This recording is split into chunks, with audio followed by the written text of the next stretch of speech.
coming to you live from sunny Arizona.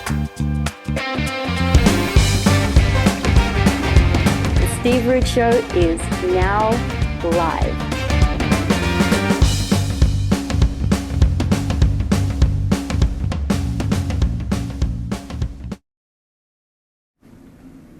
Okay, guys, we're doing this live stream a day early here. We are quickly heading towards another Christmas, and I'm sure you're all, getting ready for your individual things, your family things, and if you're all alone, I feel bad for you. But there's a lot of people that have that condition right now, and it's always sad. But hopefully you can find some way to maintain a sense of peace during this time. December, everyone's got something going on at this time. And I think a lot of you guys that tune into the show are people that are artistically inclined. I remember many Decembers from years past.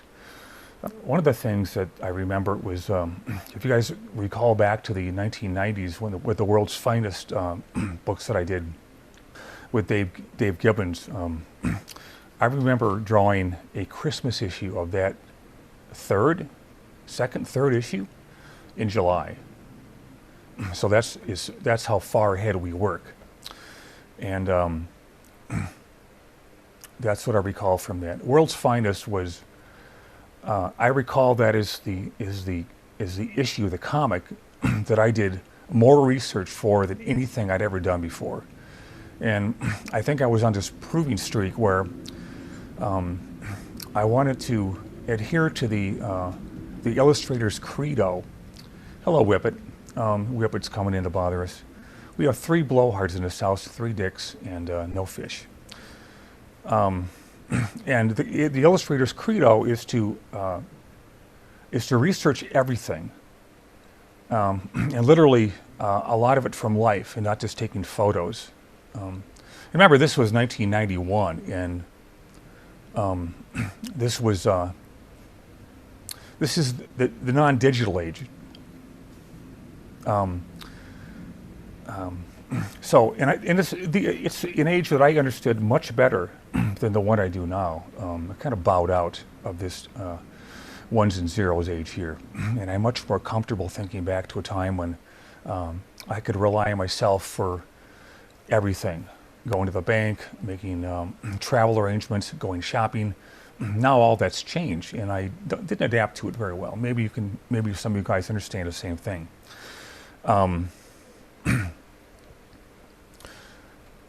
But thinking back and thinking forward, you might want to check out a newsletter that I just got doing.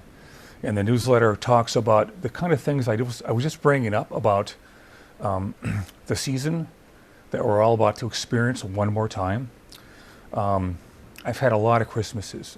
Some of you guys with kids, they're going through it for the first time. And I'm so glad I grew up when I did. There was nothing like it. All the things that would influence me throughout my entire life came from the year I was born, and the things that came up around the time that I was born, say like at the age of 6 or 12 or whatever.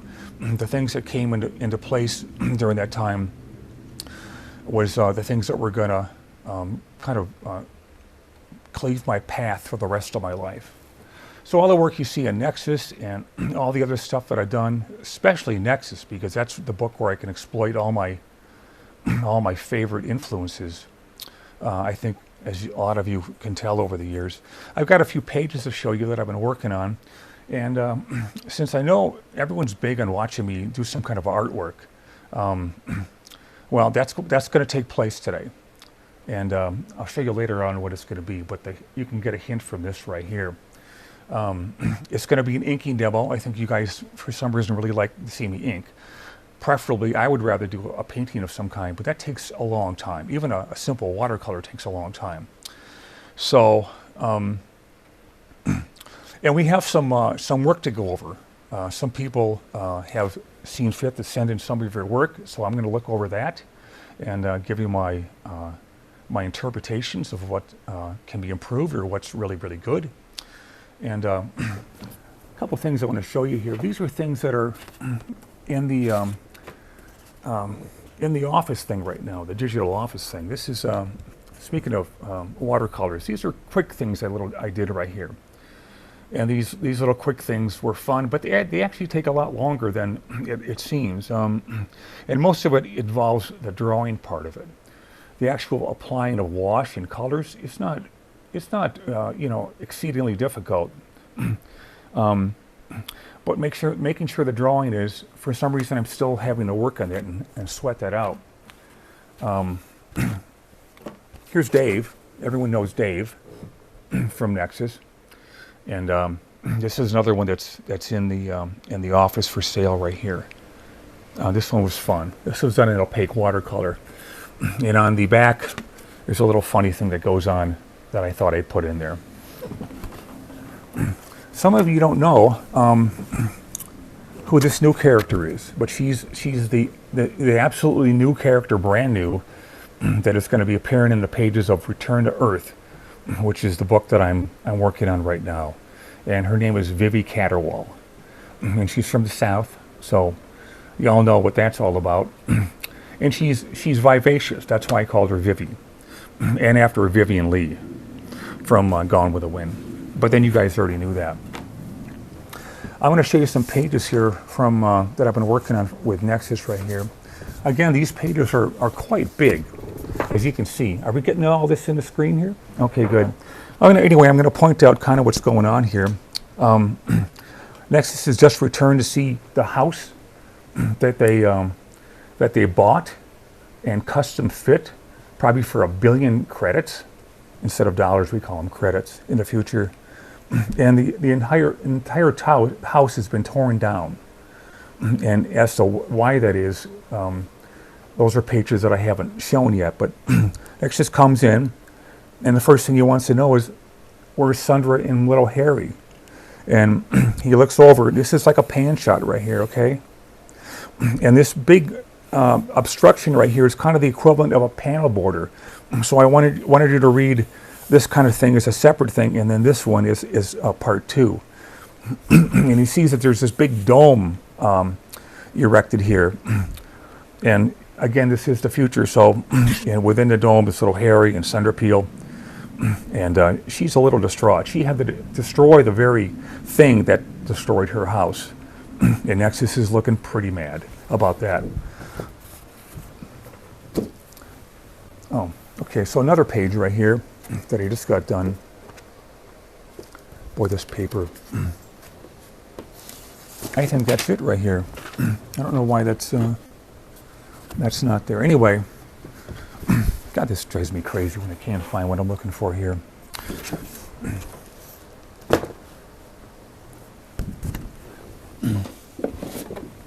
Oh, here's the thing I'm looking for. Bravo. At the last minute, actually. Nexus gets a what's the word for it? He gets a note from an old friend, and I can't think of the word I'm looking for. That always pisses me off. A communique.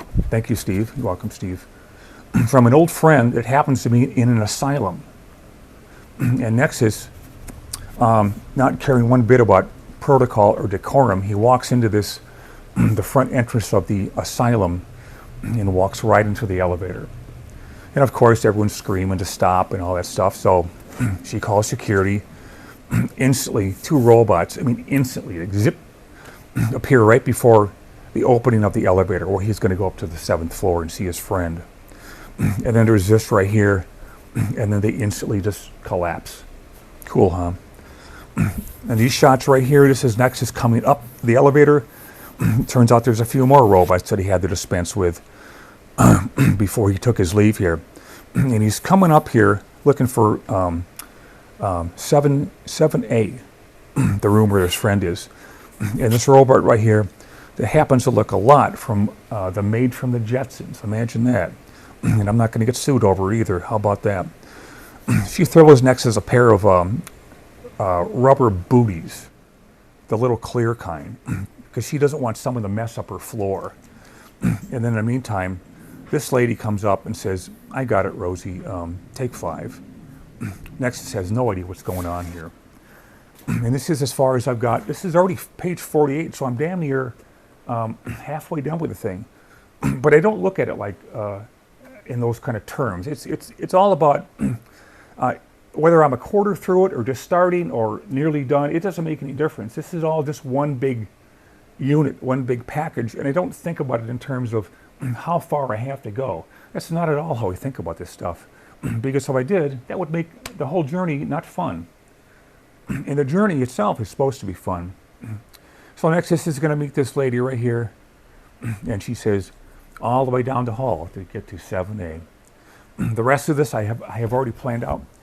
I think I mentioned earlier, there's a very weird phenomenon that's going on with my my usual practice of drawing my pages, my comic pages. I have already thumbnailed out at least half of the story. But when I go to look at the thumbnails and compare it to the script, I end up finding a completely different way of doing what I already set down. Now, I've never experienced that before, so that is very strange. And it turns out it came about because my conscience was nagging me. It said, I don't want to draw tight pencils anymore. I want to kind of wing it with loose pencils and then go in with inks and see if I can make it work from there.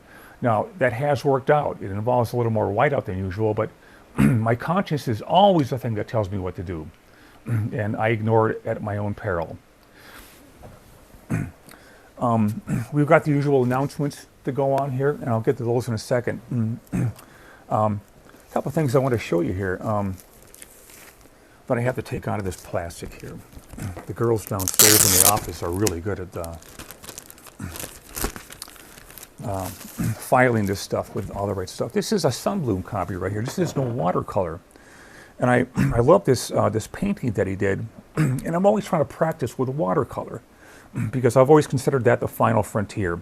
So with that in mind, I thought about doing a practice of the Sundblom painting in watercolor. Now, he worked with oil on everything he did, but I wanted to see how I could do if I had translated this into watercolor.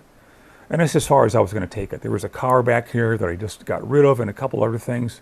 And I didn't pay too much attention to things down here. But the essence of what I was going to capture is right here. So, hope you like that. Another Sundra Peel piece that I think you guys have seen already, but you didn't see it done. Let's take Sundra Peel out of the plastic here. Isn't it exciting? Steve Rude takes stuff out of plastic. Take one. This is a finished piece of Sundra right here. This has a lot of Prismacolor and a lot of watercolor. And that's the way it turned out. Oh, here comes the hound dog. The bark and hound dog. So we'll leave that aside for right now. And let's get around to the announcements here for December 6th, community announcements. All this is of great concern to us because we're virtually, like everyone else, making our living through the things that are sold through the store here. And no, I don't part-time at a bank or bag groceries or anything like that, thank God. And this is it. This is how we make everything here due to the generosity of you guys. Holiday deals in the Dude Studio. From now on, December 15th, we have our holiday pop-up event going on. 4 online bundles. We've curated, that's a big word, based on your feedback from a poll we sent out earlier this week. Oh, here comes Whippet. Most popular deals are, according to you guys, I guess you guys really like the mystery bundle, the crowdfunding mystery bundle. And what's in this thing, and I think that's the appeal of this stuff, is that you don't know what you're going to get. So it's filled with a lot of extra crowdfunding exclusive and some vintage, not in the store items that you won't find anywhere else. Plus, I don't know if you were tuned in last week, but we had a giant Wonder Woman extravaganza where I did a Christmas painting of Wonder Woman and 1,000 billion little keys. So you're going to get a free print if you order the bundle. That'll be in the bundle. The other amazing thing is that art is included in these bundles, and that's part of the mystery of it. I've got a lot of things that have never been seen, and they're fairly inexpensive enough that we can include it in the bundles. So you never know what you're going to get. I don't know what you're going to get. The girls downstairs barely know what you're going to get. But you guys really like this stuff, and I think that's a great idea. So I'm glad you're enjoying that. Return to Earth pre-sale.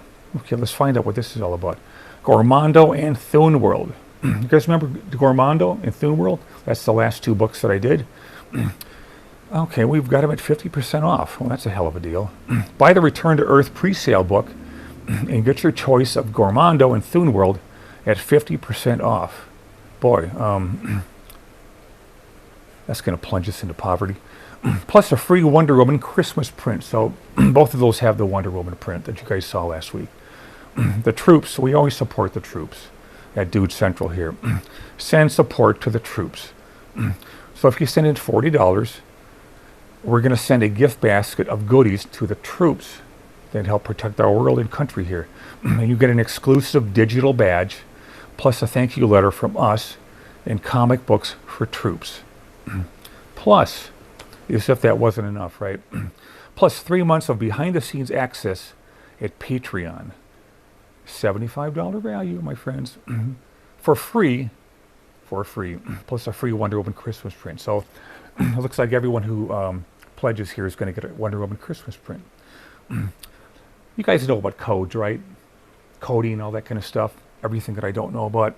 Well, since you do know that and I don't, use the code HOLIDAYPRINT 2025 with your order for a free Wonder Woman print and signed book plate. So these are all the things we're offering to hopefully entice you guys to boost our Christmas into something financially viable here. So I think you guys know this already, but all this can be found at steverude.com/holidaypop-up.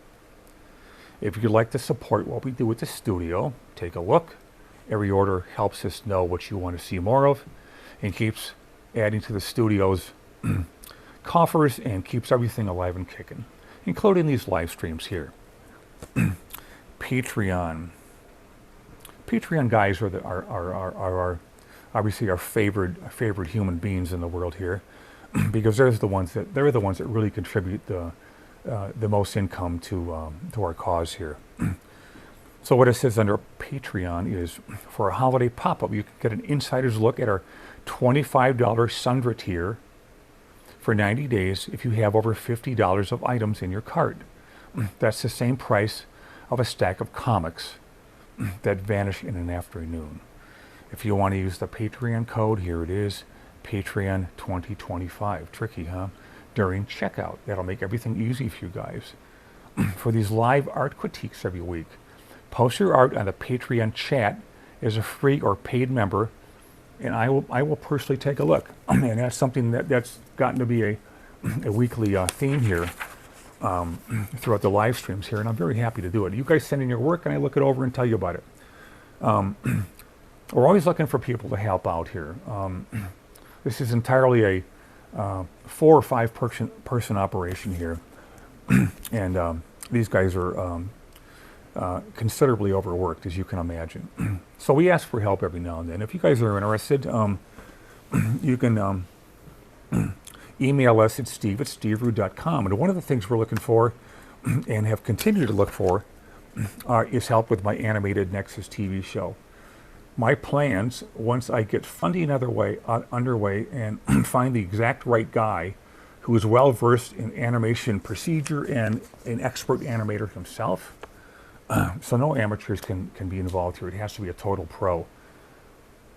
I want you to help me start my pilot animation. It's going to be the origin of Nexus. It's going to be an hour-and-a-half production. And I'm already well underway on that. I've already got storyboards produced for it, so many layouts and so many storyboard pages. It's kind of crazy. So 90% of the work is already done. So it wouldn't be much for someone to come in and help. For guys that want to help out in the studio, that includes video edits, blog posts, simple tasks, and email with Rude Dude Crew with whatever your strengths are. And for you guys that want to help with the animation stuff, show me your work. I want to see what you've done so far. I think it's time for letters, which are always nice to see. And they get better all the time. You guys are always really good at this kind of stuff. The first question, this is what I'm looking at right here. That's printed out to me by the Nexus Rude Dude staff. How does Steve come up with a page layouts? He mentions they are masterpieces. Well, that's debatable. All I can say is I always try my hardest because my whole ego and my sense of who I am is immersed in how good my work is, as judged by me. So it's nice to know that you guys can make your comments too and think the same. The page layouts, it's nothing I can explain.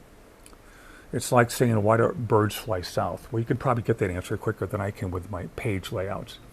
It's an aptitude that I can't really explain.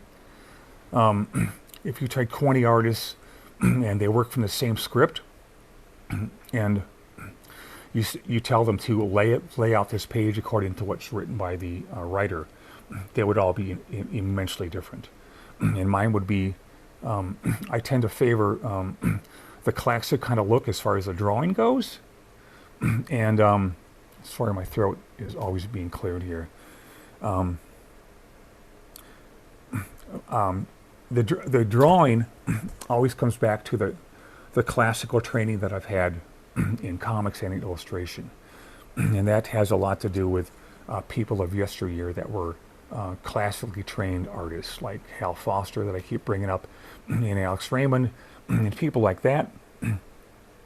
So that's the drawing part. The actual way I lay out a page and the panels that I pick to tell the story, that's the thing that's such a individual kind of thing.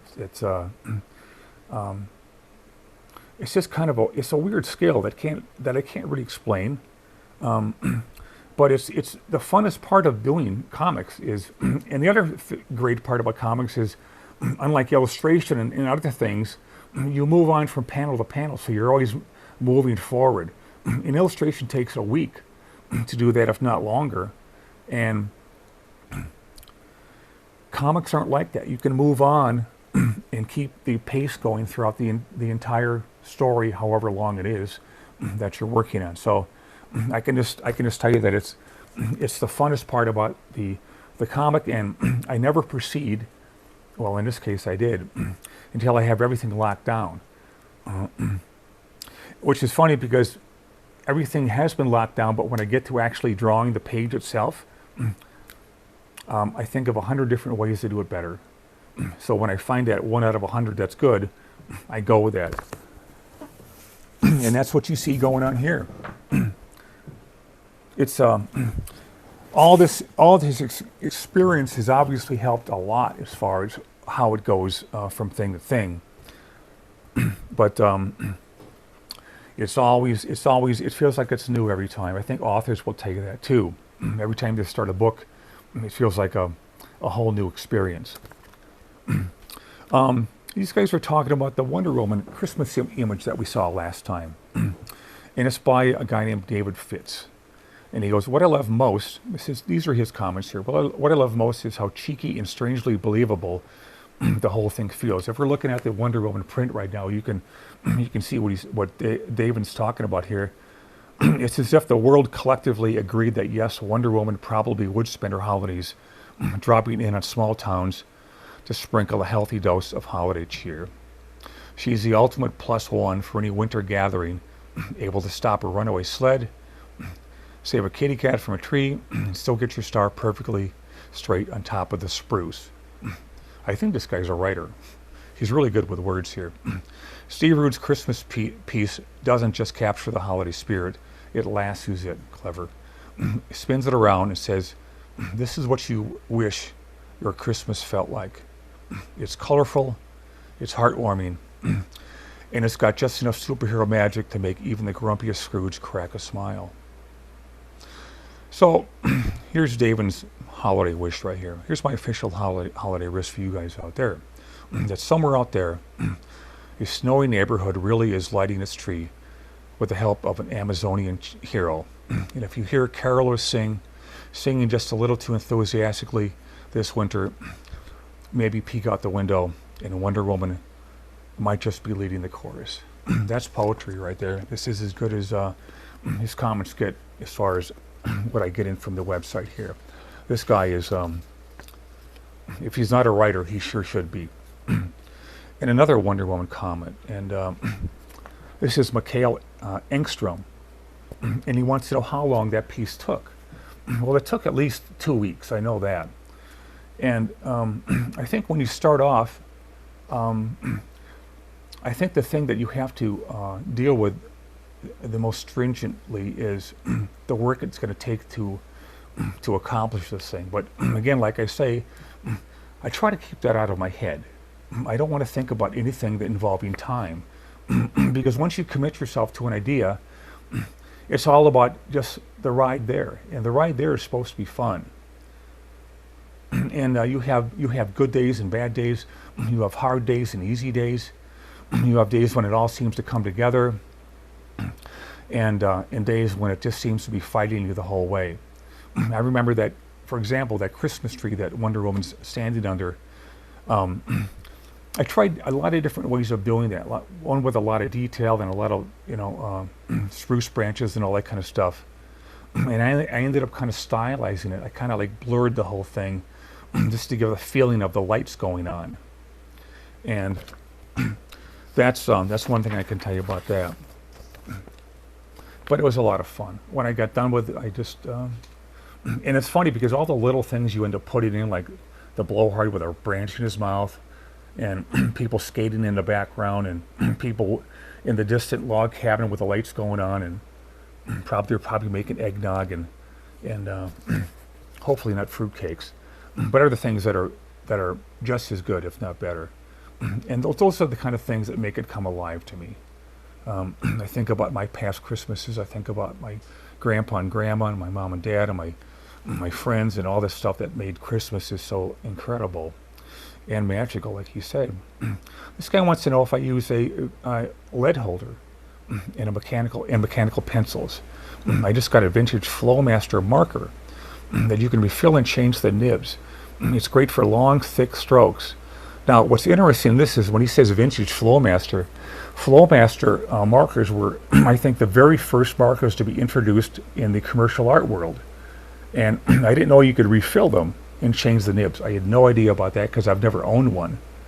But I'm sure this is the one Alex Toth ended up using when he did his model sheets for the HP people back in the 60s. Because they were brand new, and Alex has always liked his markers.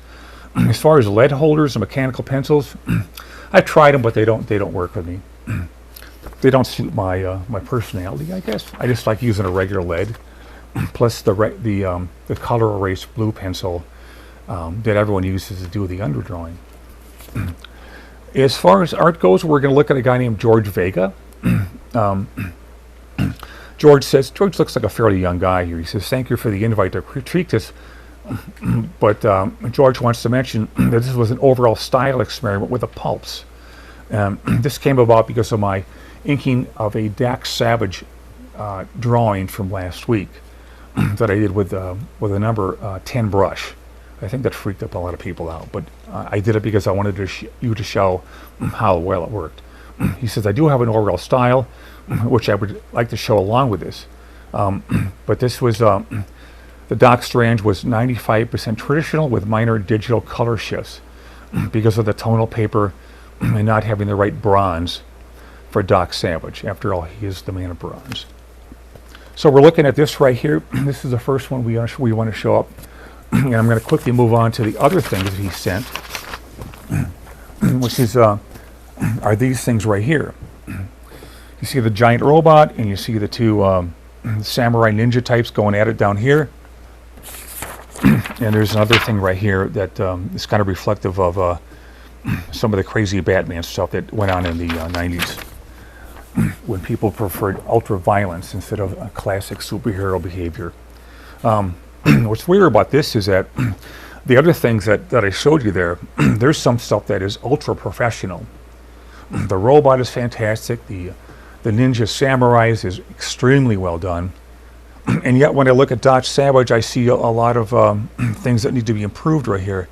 The face needs to have a proper setup of proportion lines. You know, the ones that when you're looking at a certain angle, they all kind of line up, and then the side of the head, the same thing. These are little things that really show the person who still needs work compared to the total pro, which ironically a lot of his work has in these other examples here. But this is the piece right here that I can see is good as it is. There can be improvement as far as anatomical touches, but especially the face. The face could have a bit of modification to it, so it would really stand out more and be constructed better. Construction is the number one thing that everyone has to, it's something you really have to get down before you can enter the pro ranks of illustration or comic book illustration.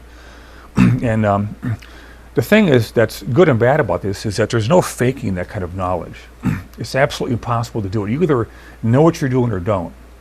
And if you don't, keep working at it like I always do. I'm still working at that stuff. In fact, everything you see here and these pages right here, this is all part of the construction page right here. Now you're looking at heads and bodies, but it's all the same thing.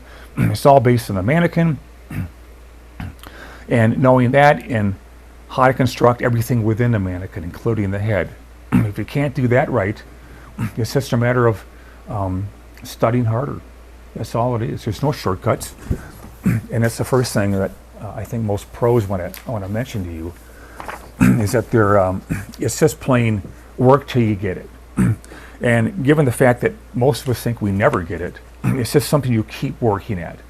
And I know a lot of artists that don't practice. They don't have a sketchbook or anything like that.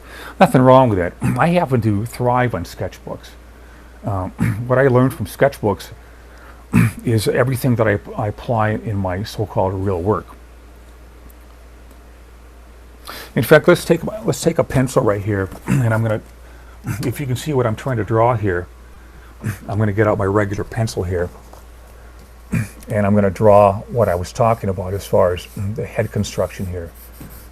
Now this is the ball, and this is the center line, and just keeping this very simple as far as construction goes. This is the setup with the nose, the eyes, and the side plane of the ears. And this is what we're all striving for with construction. That is what construction is. It's knowing the proportions and exactly what the head is made up of to make it look real. So side plane, front plane. The neck is a round cylinder, but if you want to break it down into geometric shapes, you can do that too. And everything from there goes forward, okay? And this is what makes it fun and a lot of hard work. So I want to thank George for sending in his work. He's doing a very good job. If he's not working professionally, I can see by the things that he sent in here that he's ready for it. So putting that aside, I think we're going to get to the moment of truth right here. Oh, I forgot to mention this page right here that's sitting right in front of me. This is the page that I was mentioning that goes in between the two pages I showed you earlier. Nexus is flying around looking for a spot of interest that the cops have told him that might be a clue to the child trafficking that's going on. And he happens to see a bunch of kids down below that are in a schoolyard. And he stops and he talks to all the little kids, and they mention, yeah, we've seen some strange stuff going on here. Nexus is thinking about it. And all of a sudden this older lady starts screaming from the fence, you hooligans, get out of there, you know, stay on your side of the fence. And we look over, and it's this lady right here. And while the little kids are playing, she's screaming at these guys just to be mean, because she's like the Wicked Witch of the West. And there she is right there. And very strangely, she's got a very troubled look in her face, like, I wasn't expecting this to happen. And God knows what that's going to lead to, but it's going to be very exciting. Because I know where it's going. This right, you guys see this right here, this Sundblom thing right here, that's a famous painting that he did for Playboy. I think it was 1972. And because you go, sorry about the throat stuff, I hate it as much as you guys do.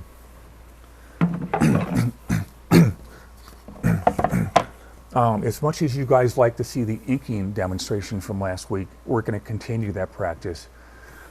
And I think what we're going to do here is, last time I showed you to start off how I started off with a pen nib. This time I think we're going to try the brush, okay? We're going to go in with a brush. This is number 10 right here. Lowell Cornell, my favorite all-time brushes that they've stopped making. God bless these guys. And let's see what I can do as far as working with just a brush.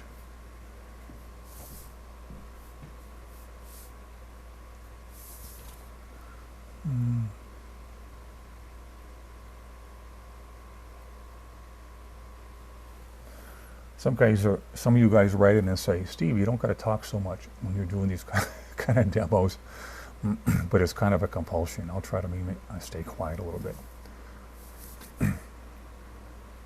This is my texture for the you know, that white part on coats, the sheepskin kind of stuff, all that. And we're going to continue it like this. And I think I'll start with something kind of anonymous here, like the hat Sunderpeel's wearing. But by the way, I don't think I mentioned it, but this is Sunderpeel right here, who is based on the Sundblom painting there that I happen to really like. There's my first mess up right there. Get used to those. Let's see.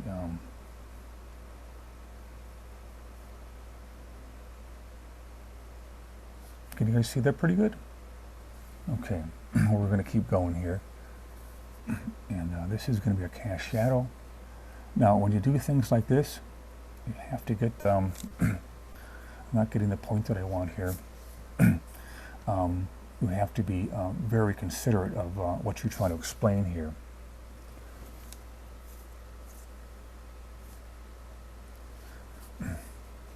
And that is,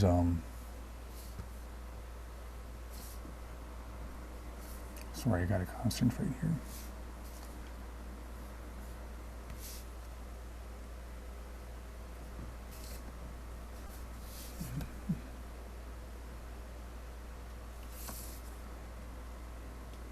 You're always thinking about form when you do this kind of stuff.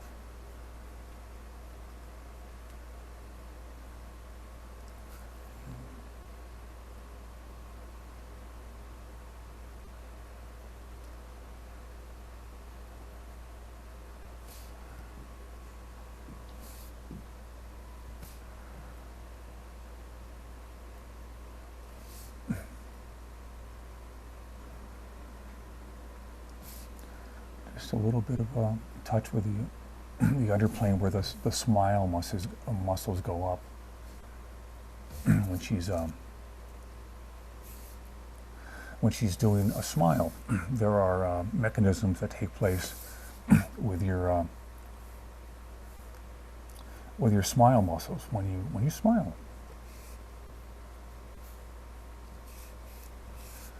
And a little bit of a cast shadow going on there.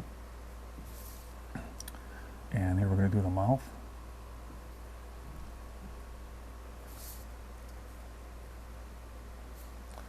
I think the mouth is the hardest part for me because it's something you have to get exactly right, or you will turn something into something less than a smile.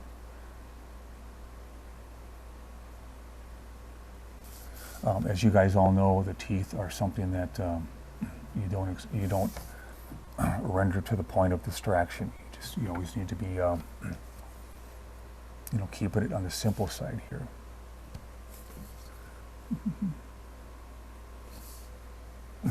So here we're going to go into the hands.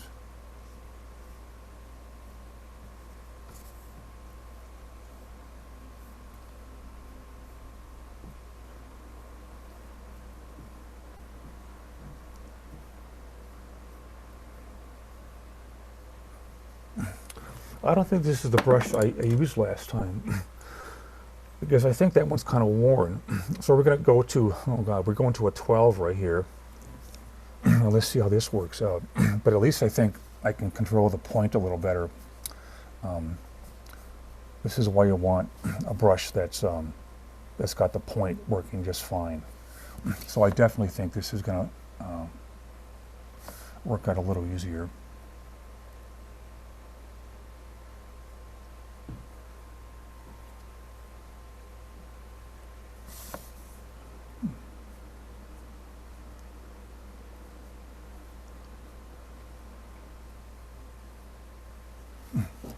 You always have to be accurate when you're doing hands.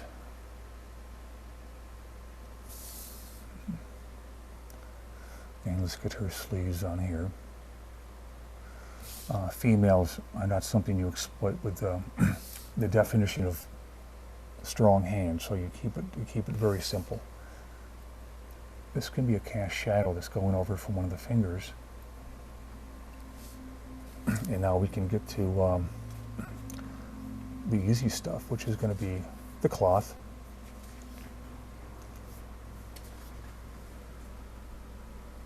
So we're looking at a number 12 there.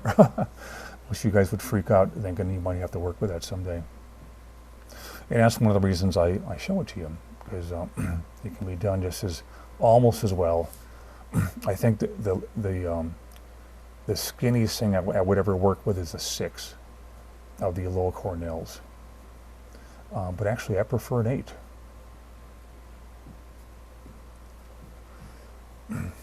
So this is why I do these things. The point of this live stream is to show you what I know, and by doing that, if it helps you guys with your own work, that's a great goal of mine, because everything can be very difficult in life sometimes, and as an artist, you have to be especially careful with the time that you invest in your life when it comes to perfecting your skills. Honestly, I'm surprised there's as many people as there is that are professional artists. It really takes something amazing to get through that stuff and learn all the things that I'm trying to impart to you guys. It looks like this thing is going to be almost entirely done with a brush. So let's keep going with it. I like to break up the blacks with these slashy strokes. I'm not sure where that came from, but it came from somewhere. It didn't come from Linedecker, I can tell you that. Although this is very reminiscent of the way he did stuff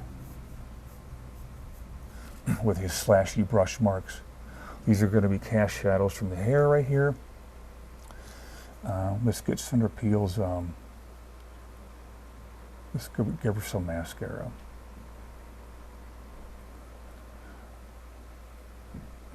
Doing a little round thing with a brush this big, or with actually any kind of brush, is not easy. So let's blacken the shadows right here, such as they are.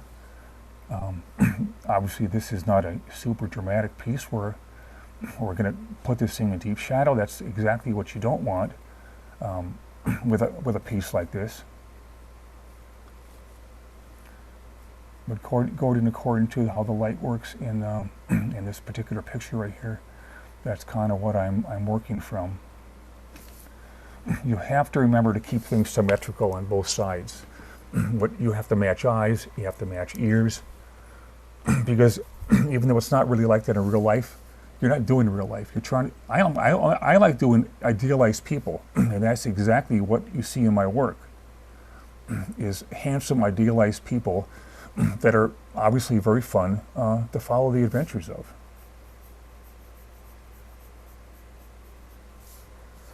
So that's that. I think we can put some cast shadows here, minimal ones. There's more things, cast shadows from the hand there. We're going to block in the blacks. We're going to throw some heavy blacks underneath here to show form. And we're going to show a little bit to indicate it's a female down there. Oh, sorry, Flowhard. I didn't know Flowhard was down there.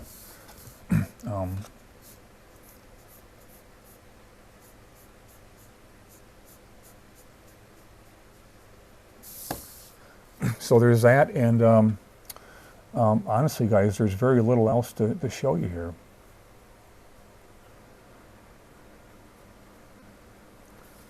Now, as far as whiteout goes, I am the master of whiteout because I have to be. This little mistake up here, I can tell that it's off. I also want to put in, before I resort to that stuff, I want to put in little tiny things that are important to indicate when it comes to details, such as they are. These are little things that kind of probably they don't need to go in, but I think they definitely add something to it. This is a cast shadow that needs to follow the contour of the bosom. So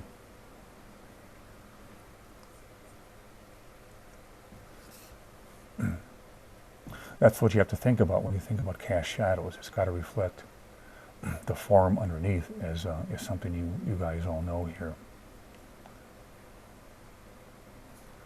So again, try not to freak out in the way that I'm using a number 12 brush right here, but it's just to show you what can be done, and there's nothing to be intimidated about when it comes to the size of a brush. It really depends a lot more on the fact that it's got a really good point to it, and these low cornels are really good about that.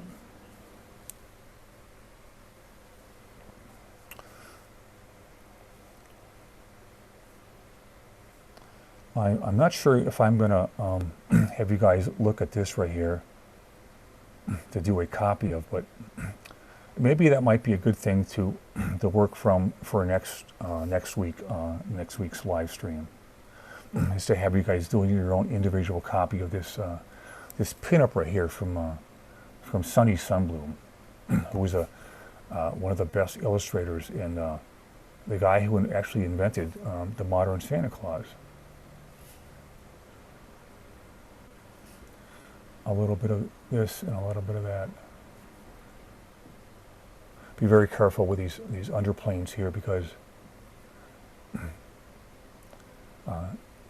these are just a result of smile muscles going on here, not the fact that she's got bags under her eyes, which she does not. I think I'm going to try some of the stuff that Alex Raymond does right here with a brush, and really get kind of a half-tone thing for the lower lip. Something I want to do very carefully and be in control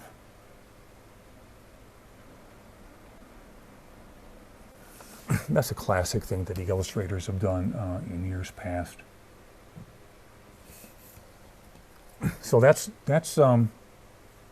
there's my demo for this week. I hope you guys liked it. I think I'm going to put some, just to be complete us here, we're going to put some blacks in the background that kind of frame her figure, such as it is.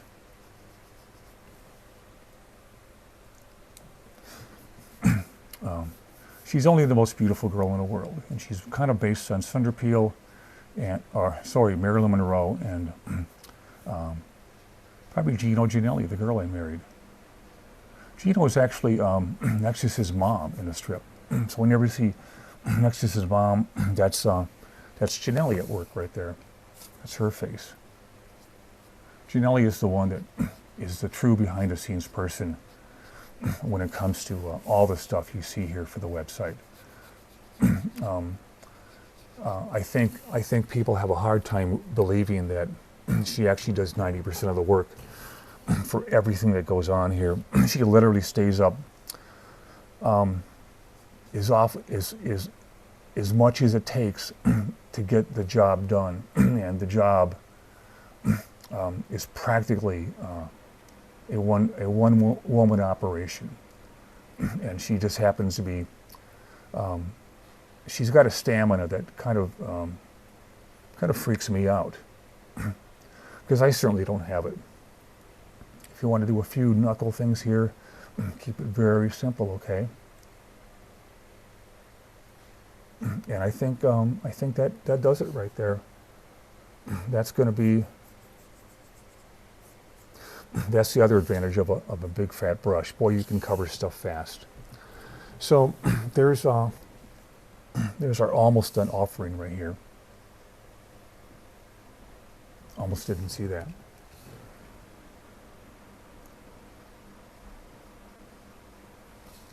Of our holiday cheer section of this live stream here.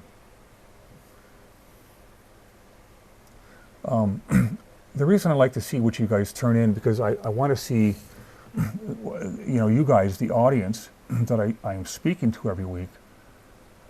This is probably the best service I can ever provide for anyone is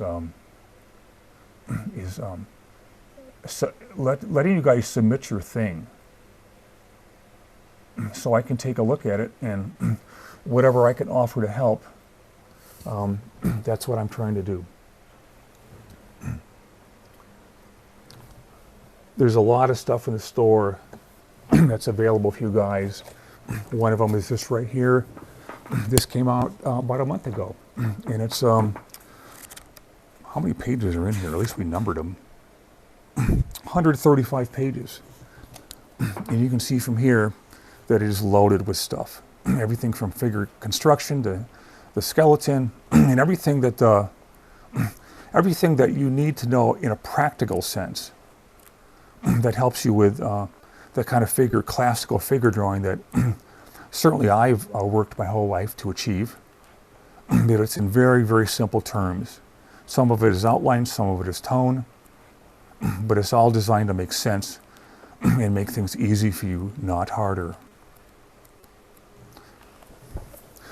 So we already read the announcements, so look into that if you're so inclined.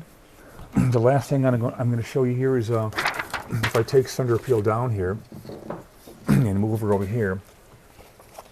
I always like to show a little bit of the animation stuff that I've been working on. I have literally hundreds of these right here, and that's kind of freaky to think about. But instead of doing a whole scene with a particular head shot of how she's feeling, I just did the heads. So these would act as close-ups here for whatever's in the scene involving Sandra. This is a full shot right here of the head that I did a close-up in. And for that, as you guys know by now how to flip this stuff, there's where it starts and there's where it ends. It took me 5 drawings to get from here to there. And she's raising her head. See how that works? Lower, upper. And this is, I think, something all of you guys know, where it's just to keep someone alive. And this is number 3. That's number 4, so she's almost there. And number 5, and what you saw there is I put in all the mouth levels that need to go on her when she's talking. And I mentioned last time that mouth levels are very hard to do. So in order to just learn it better myself and make sure it's done right, I've gotten all the main mouth motions, movements, positions that you need when you're generally talking. This is done in 12 field animation paper, and this kind of ties in with everything I talk about when I mention the animated nexus. And I think a lot of you guys know the story by now, which has gone on for a long time. But I'll be optimistic when I have a reason to be. At least all the work is done. 95% of the work is already done. I just need someone to step in and know how to work camera and the latest software, things like that. And once we raise money, it can be a paid position. That's going to be it for this week. Whatever I helped you guys with contributions to your drawing, the drawing part of your discipline and your life as an artist, that's always very great. A lot of gratitude for that. So thanks again. I'm going to go drink some tea, deal with my throat, and I just want to say thanks for tuning in. This is fun, and I'll see you next week. Okay, bye-bye.